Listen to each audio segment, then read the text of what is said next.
দীর্ঘ অপেক্ষা এই 20-22 মামলার জন্য, যেটা 2014, 2017 এবং 2022 স্টেটের সমস্ত বৈধ ক্যান্ডিডেটরা এর দিকে তাকিয়ে আছে।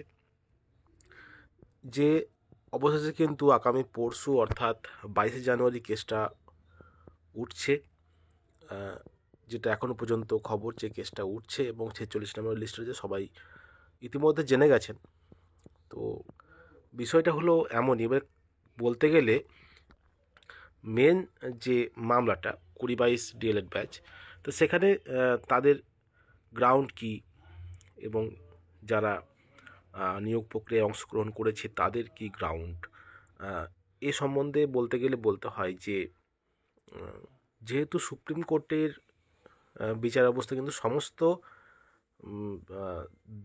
দেশে তার সমস্ত দেশের সমস্ত রাজ্যে সেটা কিন্তু উদাহরণ হিসেবে থেকে যায়। সুতরাং যে নিয়ম এনসিটির যে গেজেটের যে নিয়ম, সেখানে কিন্তু যে নিয়ম বলা আছে যে নিয়োগ প্রক্রিয়ায় অংশগ্রহণ করতে গেলে টেট পাস হতে হবে এবং তার সঙ্গে সঙ্গে ট্রেনিং থাকতে হবে, ট্রেন্ড হতে হবে।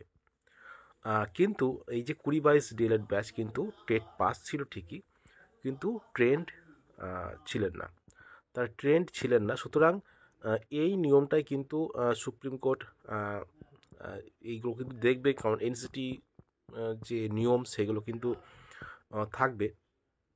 তো বিষয়টা হলো এটাই যে ঘুরিয়ে যে এটা যে নিয়মটা, যে নোটিফিকেশনের যে নিয়ম, সেখানে কিন্তু টেট পাস ট্রেন্ড হতে হয়।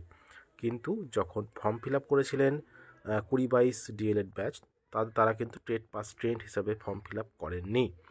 সুতরাং সেটাও কিন্তু একটা বিষয়। তো দেখা যাক কি হয়। যে কোনো কেসেই একজন হারে একজন জেতে, এটাই হলো বিষয়। তো আশা করব যাই হোক না কেন, সেটা অবশ্যই ফাইনাল জাজমেন্টটা সুপ্রিম কোর্টই দেবেন, আর সুপ্রিম কোর্টই তার অর্ডার দেবেন এবং জাজমেন্ট দেবেন। এর উপরে তো কিছু বলার নেই। তো যাই হোক না কেন, শুনানি হোক, সবাই সেটা চায়, যা হওয়ার হবে, এটাই হলো বিষয়।